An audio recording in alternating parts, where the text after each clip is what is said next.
Greetings, I am John Armstrong, and my focus is semiotics, and there's the prompt: why does man not see the signs? I was influenced from an early age by that song that you can see there by the Five-Man Electrical Band. It's a great song. If you hadn't heard it, I would advise you check it out. But I was intrigued by the notion in Little John and Foss saying that human communication has occurred when a human being responds to a symbol. And you can see three fairly significant symbols or representations there before you on the sign. On the slide. I have to say I concur with the experts. The impact of communications, it is central to human life, the organizing element of human life. The authors define communications as a transmission of information. In my opinion, semiotics is the most important of the traditions that Craig talked about. And it's interesting to me because as I reflect on different cultures, customs, and all that impact, I also learned about the animal kingdom and even the insects have studies regarding semiotics. You can see the history of the word back to Greek and John Locke, but I want to draw your attention to Saussure. Now, he died in 1913, but he's considered the founder of modern linguistics. He used a scientific approach that brought about the development of the French structuralism. He put forward the idea that meaning is not in the individual words, but in the system or relationship or structure. There's no meaning without difference. And he applied this structure principle to the individual sign or word and to language as a sign system. And our text taught us that, or said that Saussure taught signs, including language, are arbitrary. Grimus, that last one, he died in 1992. He's the founder of the French brand of semiotics, the Paris School, supporter of Saussure. He was heavy into the binary opposition. There was no good without bad. Meaning is generated and meaning is produced. Various schools of thoughts of semiotics. Paris, I think, is one of them, and that's what our text seems to follow. There's Copenhagen, Russian, American versions. But in the mid-1980s, there was a turning point in the evolution of semiotics, and I highlight evolution.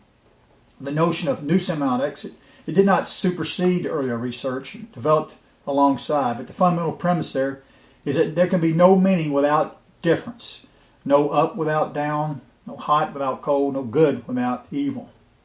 Semiotics is a very broad field. It explores the generation of signification in all its forms and covers all disciplines and signifying systems.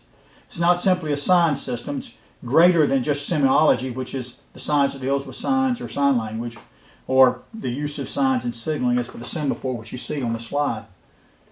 But it's divided into three fields of study, and I focused on pragmatics, the third area, and the reason for it is because of the pragmatics looks at how signs make a difference in people's lives, or the practical use and effects of signs and their impact on social life. I was very intrigued by that. I draw your attention back to those first three signs. The McDonald's, the golden arches, if you will, meant Happy Meals to many a young person. And you can see the other signs there about the impact. But I have to ask, why are some signs seen as truth, but we reject or do not see others? For instance, you see the image there on the screen.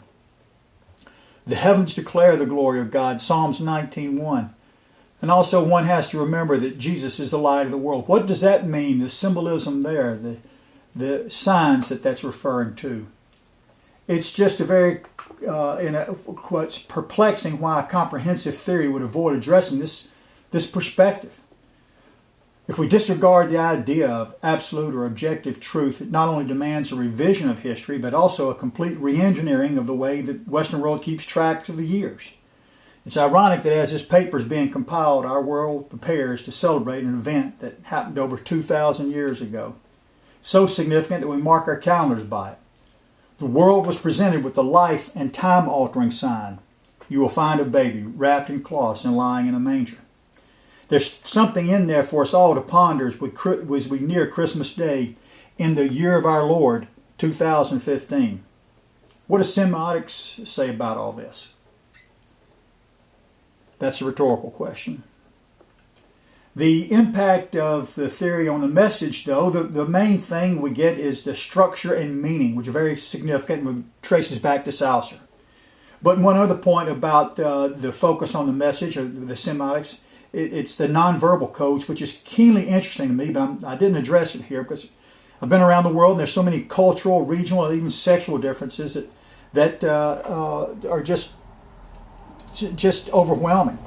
And also, the real reason I didn't address it here is because these nonverbals, curiously, are not as affected by this disassociation from reality that we see with the theorists today putting forth regarding the words, signs, and symbols, which seemingly for some reason are more open to interpretation. Now, that's just the novice opinion of this writer.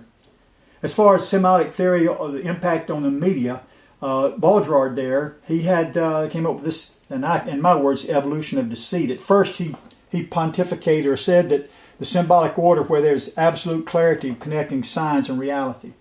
But over time, the introduction of counterfeits, where, for instance, machines were introduced, signs assumed a less direct relationship to what they really represented. And then during the machine age, when machines replaced humans, there was no semblance between signs and reality, according to Baudrillard. And then we transitioned to a period when signs create our reality. Littlejohn and Foss, they said that the semiotic serves to bridge the world of experience and the human mind. But it's in their next line of the text where the pernicious lie is exposed. They say, since there is never an objective relationship between language and reality, language indeed shapes reality.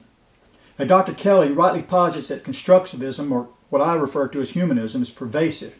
Slowly, man has pushed God away, as if he does not exist. At least he's irrelevant, but that's absurd. And somehow we've transitioned to a time where signs create our reality. As far as theory's impact on culture and society, it's framed by this concept of linguistic relativity, or the hypothesis you see before you there, where it's basically saying the structure of culture's language determines thinking and behavior. One can see the ugliness of constructivism here. We are continually taught that the way we see the world is shaped by the structure of our language. So this is just one more field that is being reconstructed or revised. From this slide, I got this from the book, The Key Terms in Semiotics. It says that semiotics leads to the reinvention of fundamental values. And it goes on to say it leads to a new humanism. I just want to remind you that the definition of humanism, according to Schaeffer, is the placing of man at the center of all things and making him the measure of all things. Make no mistake, this is in direct opposition to Christianity. Christianity is not just a series of truths, but truth. The truth about all reality.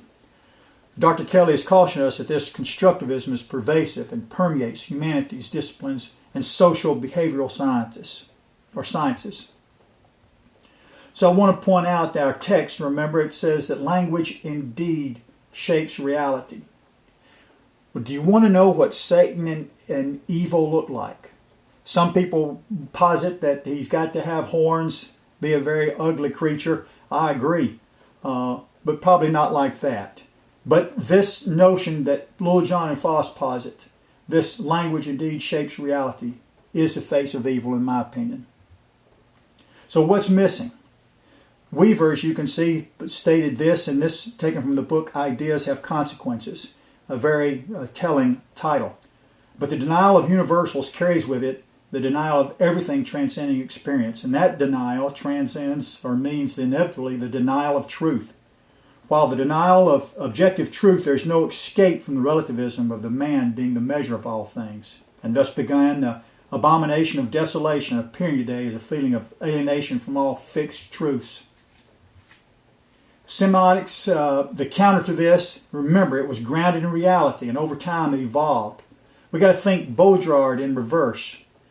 This is not new. That's the theory is not in concrete. As you see, it was revised in 1982, and then Penhart's in 1989 proposed a new approach and a new method. What's needed is to expand the definition to include a biblical worldview, a paradigm of absolute, objective truth. If that's not successful at first, do not give up. Realize everything does count. Communications theory is subordinate to God. God is sovereign over all. And think about some of these quotes. There really is a significance behind this notion of symbolism and signs. The final irony is here, the best-selling book of all time, loaded with signs, symbols, and prophecies. So studying semiotics, according to them, is like saying that the emperor is not naked. In conclusion, remember, you are a sign, like a lighthouse, pointing others to Christ. If Christians do not serve as pointers, the darkness will increase.